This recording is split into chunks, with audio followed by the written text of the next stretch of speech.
അടുത്ത് വരുന്ന ഒട്ടുമിക്ക പേഷ്യൻസും പറയുന്ന ഒരു കാര്യമാണ്, അവർ വളരെ കുറച്ചേ ഭക്ഷണം കഴിക്കുന്നുള്ളൂ, എന്നാലും പെട്ടെന്ന് തടിക്കുന്നുണ്ട്. അവർക്ക് കുറച്ച് ദൂരം നടക്കുമ്പോഴേക്ക് വല്ലാതെ കിതപ്പ് അനുഭവപ്പെടുന്നു, ശ്വാസം മുട്ടൽ അനുഭവപ്പെടുന്നു, അധിക നേരം നിൽക്കാൻ വയ്യ. പ്രോസസ്ഡ് ഫുഡ് ആയിക്കോട്ടെ, ടിൻഡ് ഫുഡ് ആയിക്കോട്ടെ, എല്ലാം നിങ്ങൾ പരമാവധി കുറയ്ക്കാൻ ശ്രമിക്കേണ്ടതാണ്. രാത്രി വൈകി കിടക്കുകയും രാവിലെ വൈകി എഴുന്നേൽക്കുകയും ചെയ്യുന്നവരിൽ ഉന്മേഷക്കുറവും എനർജി ലെവലും ഒക്കെ ലോ ലെവലായിട്ടാണ് നമ്മൾ കണ്ടുവരുന്നിട്ടുള്ളത്. അതിനനുസരിച്ചിട്ടുള്ള വ്യായാമങ്ങളും നമ്മൾ പറഞ്ഞു കൊടുക്കുന്നു.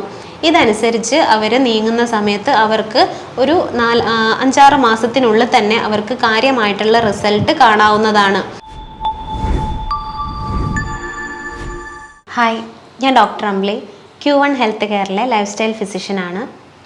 നമ്മുടെ അടുത്ത് വരുന്ന ഒട്ടുമിക്ക പേഷ്യൻസും പറയുന്ന ഒരു കാര്യമാണ്, അവർ വളരെ കുറച്ചേ ഭക്ഷണം കഴിക്കുന്നുള്ളൂ, എന്നാലും പെട്ടെന്ന് തടിക്കുന്നുണ്ട്. അവർക്ക് കുറച്ച് ദൂരം നടക്കുമ്പോഴേക്ക് വല്ലാതെ കിതപ്പ് അനുഭവപ്പെടുന്നു, ശ്വാസം മുട്ടൽ അനുഭവപ്പെടുന്നു, അധിക നേരം നിൽക്കാൻ വയ്യ. ഇതൊക്കെ നിങ്ങൾക്ക് ഒരുപക്ഷെ ഒബീസിറ്റി, അതായത് അമിതവണ്ണം കൊണ്ടുവരാവുന്ന പ്രശ്നങ്ങളാണ്. എന്താണ് ഒബീസിറ്റി, അമിതവണ്ണം? അതെങ്ങനെയൊക്കെ വരാം, ആരിലൊക്കെ വരാം, എങ്ങനെ നമുക്കിത് കൺട്രോൾ ചെയ്യാമെന്ന് നമുക്ക് നോക്കാം. ഒബിസിറ്റി അഥവാ അമിതവണ്ണം നമ്മൾ വെറും വെയിറ്റ് വെച്ച് മാത്രമല്ല നമ്മൾ കാൽക്കുലേറ്റ് ചെയ്യുന്നത്.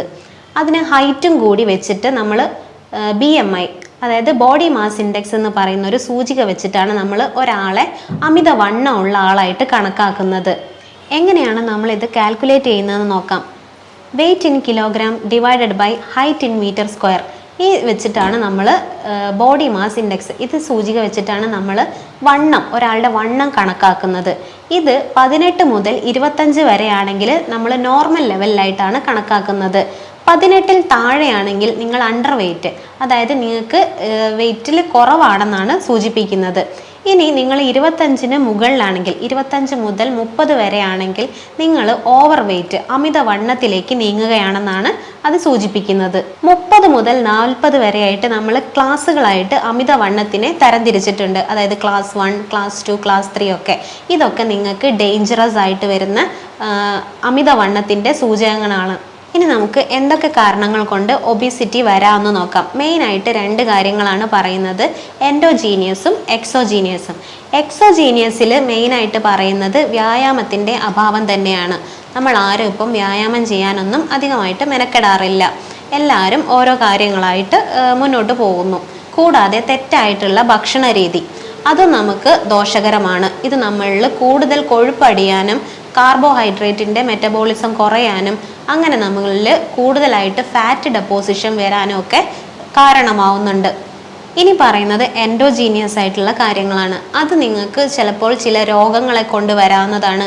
ഇനി നിങ്ങൾ ചിലപ്പോൾ ഹൈപ്പോതൈറോയിഡ്സ് ഒക്കെ ഉള്ള ആളാണെങ്കിൽ നിങ്ങൾക്ക് ചിലപ്പോൾ വണ്ണം വയ്ക്കാനുള്ള സാധ്യത അധികമാണ്. അല്ലെങ്കിൽ നിങ്ങൾ ഹോർമോണൽ ഇംബാലൻസ് ആയിട്ടുള്ള PCOD ഒക്കെ വരികയാണെങ്കിൽ നിങ്ങൾക്ക് ചിലപ്പോൾ തടി വയ്ക്കാനുള്ള ഒരു ടെൻഡൻസി കൂടുതലായിരിക്കും. ഇതിന് പുറമേ ആയിട്ട് നിങ്ങൾ ചില മരുന്നുകൾ, അതായത് ചിലപ്പോൾ പ്രമേഹം, ടൈപ്പ് 2 ഡയബറ്റീസിനൊക്കെ മരുന്ന് എടുക്കുന്ന ആളാണ് നിങ്ങളെങ്കിൽ ചിലപ്പോൾ തടിക്കാനുള്ള ഒരു പ്രവണത കാണുന്നുണ്ട്.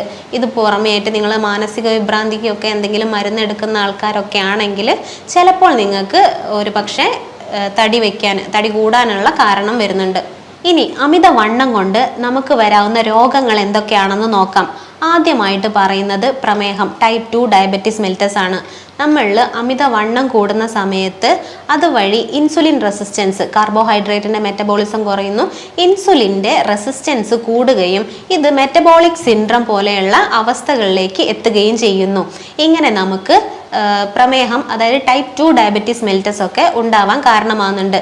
അടുത്തതായിട്ട് പറയുന്നത് ഹൈപ്പർ ടെൻഷൻ, അതായത് അമിതമായിട്ടുള്ള രക്തസമ്മർദ്ദമാണ്. ഇതും നമ്മൾക്ക് അമിതമായിട്ടുള്ള പൊണ്ണത്തടി കൊണ്ട് വരാവുന്നൊരു അസുഖമാണ്. ഇതിന് പുറമേ ആയിട്ട് ഓസ്റ്റിയോ ആർത്രൈറ്റിസ്, അല്ലെങ്കിൽ രാത്രിയിൽ നമുക്ക് വരുന്ന കൂർക്കം വലി, ഒബ്സ്ട്രക്റ്റീവ് സ്ലീപ്പ് അപ്നിയ എന്ന് പറയും. ഇത് നമ്മളുടെ ഓക്സിജൻ്റെ അളവ് കുറയുന്നത് വഴി ഉണ്ടാവുന്നതാണ്. ഓസ്റ്റിയോ ആർത്രൈറ്റിസ്, PCOD ചെറുപ്പക്കാരിൽ വന്ധ്യത പോലുള്ള അവസ്ഥകളിലേക്ക് എത്തിക്കുന്നതാണ്.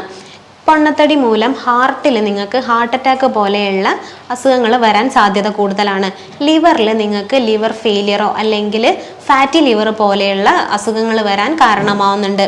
കിഡ്നിയിലും നിങ്ങൾക്ക് ഇതേപോലെ തന്നെ കിഡ്നി ഫങ്ഷൻസിനൊക്കെ വ്യതിയാനങ്ങൾ വരാനും കിഡ്നി ഫെയിലിയർ വരാനുള്ള സാധ്യതയും അധികമാണ്. നേരത്തെ പറഞ്ഞതുപോലെ നിങ്ങൾ എന്തെങ്കിലും മരുന്ന് കഴിക്കുന്നവരാണെങ്കിൽ, അതായത് സ്ഥിരമായിട്ട് സ്റ്റിറോയിഡൽ അല്ലെങ്കിൽ ഹോർമോണൽ പിൽസ് ഒക്കെ എടുക്കുന്ന ആളാണെങ്കിൽ നിങ്ങൾക്ക് അമിതമായിട്ട് വണ്ണം വയ്ക്കാനുള്ള സാധ്യത കൂടുതലാണ്. അതുമൂലം പൊണ്ണത്തടി വയ്ക്കാനുള്ള സാധ്യതയും അധികമാണ്. ഒരിക്കലും നമ്മൾ തടിയുള്ളവരെ കളിയാക്കാനോ മറ്റുള്ളവരുടെ മുന്നിൽ വെച്ച് പരിഹസിക്കാനോ പാടില്ല. ഒരിക്കലും നമ്മൾ പൊണ്ണത്തടിയുള്ളവരെ കളിയാക്കാനോ അല്ലെങ്കിൽ പരിഹസിക്കാനോ പാടില്ല. നമ്മുടെ സ്കൂൾ ലൈഫ് മുതൽ ഇത് നമ്മൾ കേട്ട് വരുന്നതാണ്. അതായത് സഹപാഠികളിൽ നിന്നോ അധ്യാപകരിൽ നിന്നോ അല്ലെങ്കിൽ നാട്ടുകാരിൽ നിന്നോ മറ്റ് ബന്ധുമിത്രാദികളിൽ നിന്നോ ഒക്കെയുള്ള ഈ കളിയാക്കലുകൾ അല്ലെങ്കിൽ പരിഹാസപ്പെടുത്തലുകൾ ഒരു പക്ഷേ അവരെ മാനസികമായിട്ട് ഡിപ്രഷനിലേക്ക് നയിച്ചേക്കാം. ഇതുവഴി അവർക്ക് സമൂഹവുമായിട്ട് ഒറ്റപ്പെട്ട് വേറിട്ട് നിൽക്കേണ്ട അവസ്ഥകൾ വരെ വരാവുന്നതാണ്. ഇതൊക്കെ അവരുടെ മാനസികാവസ്ഥയെ ഭയങ്കരമായിട്ട് ബാധിക്കുന്നതാണ്. അമിത വണ്ണം ഉള്ളവരിൽ സെക്ഷൽ ലൈഫ് പോലും കാര്യമായിട്ട് സാറ്റിസ്ഫൈ ചെയ്യാൻ പറ്റാത്ത അവസ്ഥയിലേക്ക് എത്തുകയും ഇതും അവരെ കടുത്ത മാനസിക സമ്മർദ്ദത്തിലേക്ക് എത്തിക്കുകയും ചെയ്യുന്നു. ഇനി നമുക്ക് എന്തൊക്കെ ചെയ്തുകൊണ്ട് നമ്മുടെ ഒബിസിറ്റി അമിതവണ്ണം കുറയ്ക്കാമെന്ന് നോക്കാം. ആദ്യമായിട്ട് നിങ്ങൾ കോൺഫിഡൻസ് ലെവല് ഉയർത്തുക എന്നുള്ളതാണ് ചെയ്യേണ്ടത്. നിങ്ങളെ കൊണ്ട് നിങ്ങളുടെ ശരീരഭാരം കുറയ്ക്കാൻ പറ്റുമെന്ന് നിങ്ങൾ ഉറച്ച് വിശ്വസിക്കുക. പിന്നെ നിങ്ങൾ ഒരു ഗോൾ സെറ്റ് ചെയ്യാതിരിക്കുക. അതായത് 2 ആഴ്ച കൊണ്ട് ഞാൻ ഇത്ര കുറയ്ക്കും, 3 ആഴ്ച കൊണ്ട് ഞാൻ ഇത്ര കുറയ്ക്കുമെന്നുള്ള ഗോളുകളൊന്നും സെറ്റ് ചെയ്യാതിരിക്കുക. നിങ്ങളുടെ ശരീരഭാരം നിങ്ങൾക്ക് 8 മുതൽ 10% വരെ കുറയ്ക്കാൻ പറ്റുമെന്ന് നിങ്ങൾ വിശ്വസിക്കുക. അതിനനുസരിച്ചിട്ടുള്ള കാര്യങ്ങൾ, അത് വ്യായാമമായിക്കോട്ടെ, ആഹാരശീലങ്ങളായിക്കോട്ടെ, ഉറക്കം, ഇതൊക്കെ നിങ്ങൾക്ക് ഫോളോ ചെയ്താൽ നിങ്ങളുടെ ശരീരഭാരം നിങ്ങൾക്ക് തന്നെ കുറച്ച് കൊണ്ടുവരാവുന്നതാണ്. ഭക്ഷണത്തിലൂടെ നിങ്ങൾക്ക് എങ്ങനെയൊക്കെ ഒബിസിറ്റിയെ നിയന്ത്രിക്കാമെന്ന് നോക്കാം. ആദ്യമായിട്ട് നിങ്ങൾ കൊഴുപ്പടങ്ങിയിട്ടുള്ള ഭക്ഷണ സാധനങ്ങൾ, അതായത് junk food, fried food, grilled ഫുഡൊക്കെ നിങ്ങൾ പരമാവധി ഒഴിവാക്കാൻ ശ്രമിക്കുക. ബേക്കറികളിൽ നിന്ന് കിട്ടുന്ന മധുര പലഹാരങ്ങൾ, അതായത് പ്രോസസ്ഡ് ഫുഡ് ആയിക്കോട്ടെ, ടിൻഡ് ഫുഡ് ആയിക്കോട്ടെ, എല്ലാം നിങ്ങൾ പരമാവധി കുറയ്ക്കാൻ ശ്രമിക്കേണ്ടതാണ്. ഇപ്പോൾ കിട്ടുന്ന ഒട്ടുമിക്ക ബേക്കറി പലഹാരങ്ങളിലും ഹൈ ഫ്രക്ടോസ് കോൺ സിറപ്പുകളാണ് ഉപയോഗിക്കുന്നത്.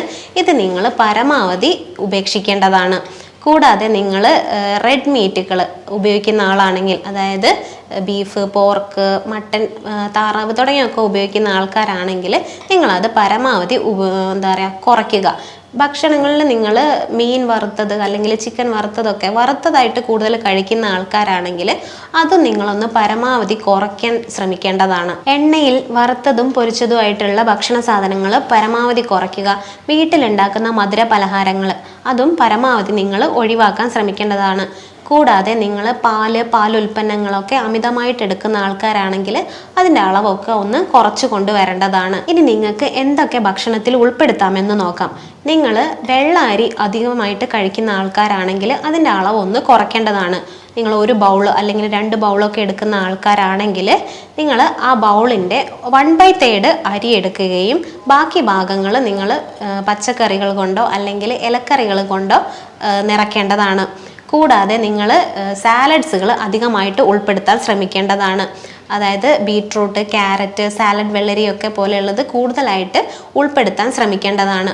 കൂടാതെ ഗോതമ്പിൻ്റെയോ അല്ലെങ്കിൽ റാഗി പോലുള്ളവയൊക്കെ ഉൾപ്പെടുത്താനായിട്ട് ശ്രമിക്കേണ്ടതാണ്.